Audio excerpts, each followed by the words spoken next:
Nous sommes dans la commune de Soie, à 14 km au nord-est de Yaoundé, la grande capitale. C'est une ville estudiantine, c'est également le quartier de plusieurs autochtones de la localité. Alors, dans ce numéro de Quartier d'Afrique, nous allons vous livrer dans un premier temps l'histoire de cette fameuse localité.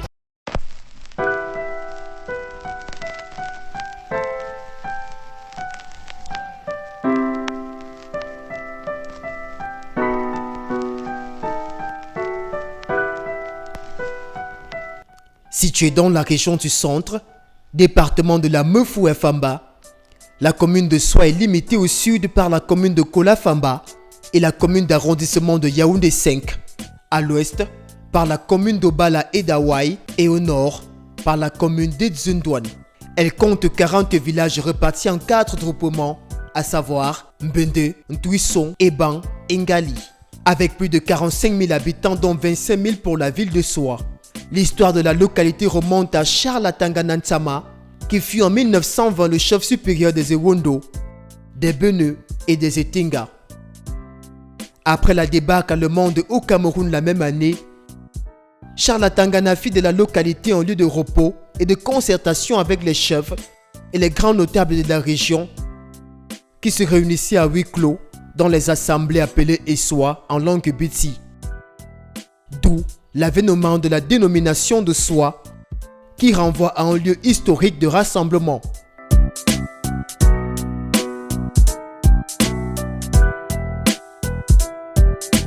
Ville estudiantine et cosmopolite, la localité de Soie abrite l'université de Yaoundé 2 depuis le 19 janvier 1993, avec tout autour une panoplie de foyers universitaires occupés par des centaines de milliers d'étudiants venus de partout pour mener leurs études supérieures.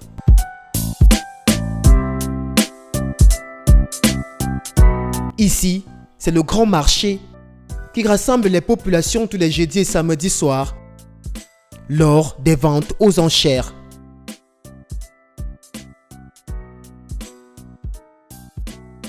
Non loin du fameux quartier connu de tous, sous l'appellation de Fungougron, se trouve un lac à usage domestique.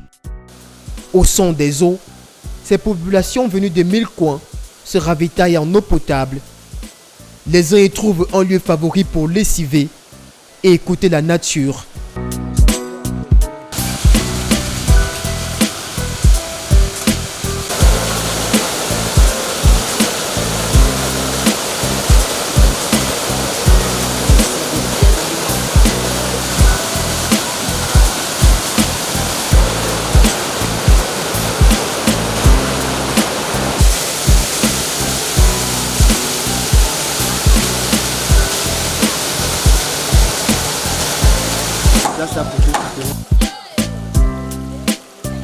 Dans la localité de Mbende se trouve ce grand site touristique prisé de tous, le complexe Mbende la Belle, dit pied dans l'eau.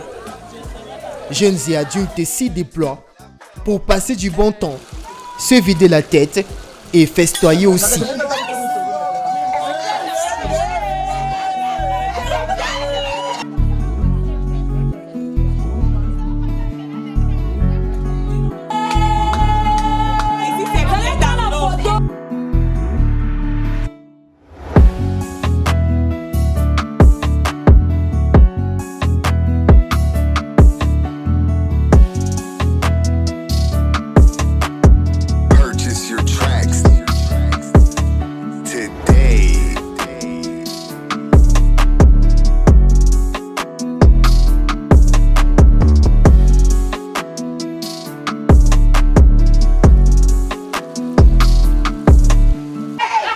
C'est vrai que c'est la première fois que je viens ici, mais j'en ai entendu parler.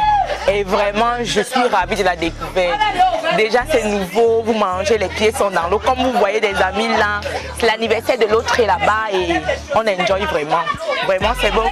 Et en plus, ici, il y a le poisson frais. Vous avez vu les étangs? Oui, on a eu le temps de visiter, c'est beau, c'est vraiment bien. C'est naturel en fait, c'est la nature. C'est beau.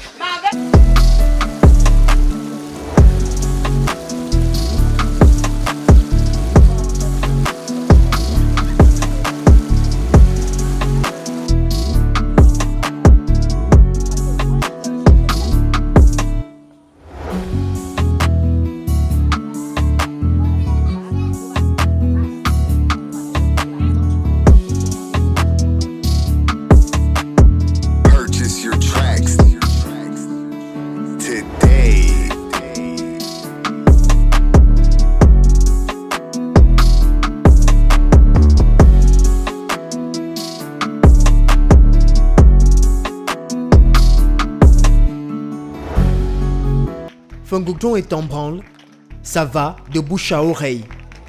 En l'espace de 3 mois seulement, cette cellule de prière qui a vu le jour dans une mini-chambre est presque le point de mire des populations de cette localité. Le plus surprenant est son instigateur, Loïc Melébé, âgé de 26 ans seulement, investi d'une grande vision, celle de révolutionner la nouvelle église, dont l'expansion semble sonner le glas du monopole des églises missionnaires.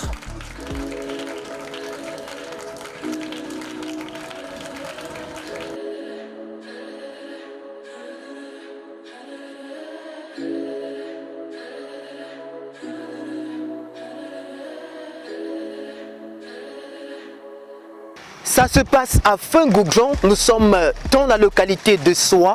Je vous parlais tantôt à l'entame d'une cellule de prière qui a été mise sur pied par le jeune Loïc Melébé. Alors pour découvrir ensemble les espoirs de ce jeune garçon et surtout l'envergure déjà que cette cellule de prière a déjà prise de nos jours, allons ensemble rencontrer ce jeune pour que nous puissions avoir un entretien exclusif avec lui. C'est justement tout à l'heure. Suivez mon regard.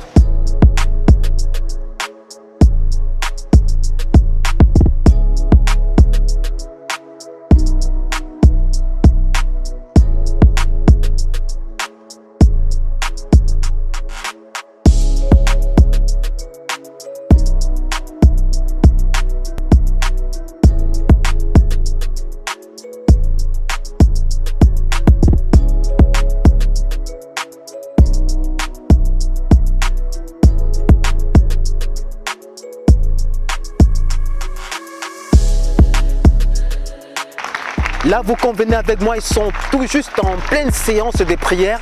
Ne pouvons donc pas troubler ces moments intenses de prière et de méditation afin de rencontrer l'instigateur même du projet. Nous allons devoir l'attendre à la fin du culte pour pouvoir avoir notre entretien exclusif avec lui pour qu'il nous en dise sur l'état d'avancement de cette cellule de prière que nous sommes venus visiter aujourd'hui. Suivez mon regard, nous allons attendre ensemble.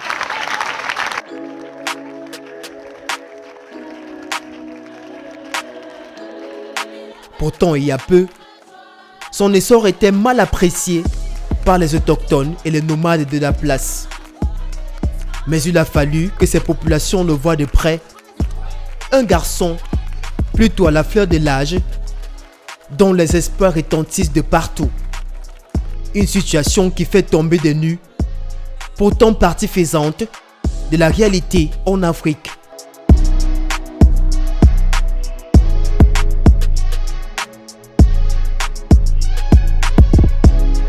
Sous ce hangar encore en construction, implanté sur le point de terre qui leur a été gratifié par un autochtone de la place, plus de 3000 personnes se recueillent dans l'après-midi du jeudi et du dimanche pour suivre des enseignements, se livrer à des moments intenses de prière, menés des mains par le jeune révolutionnaire.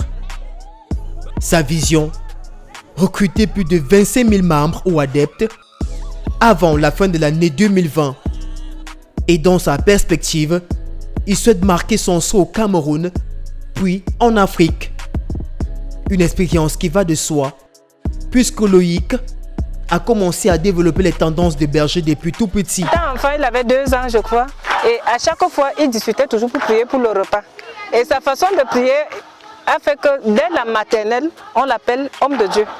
Ça fait que dans la famille, tout le monde l'appelle dans la famille homme de Dieu parce que pour tout, même pour rien comme ça, il priait. Même pour rien comme ça, il marche en route. Il faut accepter le Seigneur et puis c'est depuis l'enfance, depuis l'école primaire.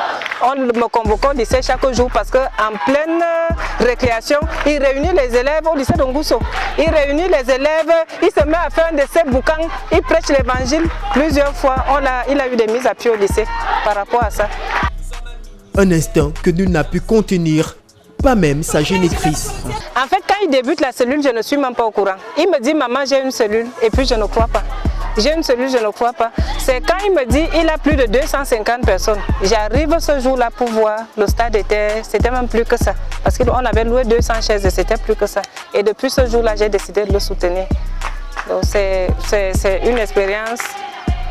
Bon. J'ai compris que Dieu étonne vraiment, qu'avec Dieu, Dieu étonne, c'est ce que j'ai compris. Et là, Ça, ce n'est que soi. On n'a pas étudié, on n'a pas Ngousso, on n'a pas Nkouaban. Parce qu'il y a une en Nkouaban, une à étudier, une en Ngousso. Aussi habilité à impulser une nouvelle dynamique à la politique expansionniste de l'église de Réveil au Cameroun, Cécile lui vaut toute l'estime et le respect de cette troupe d'hommes et de femmes dont il aurait pu être le fils.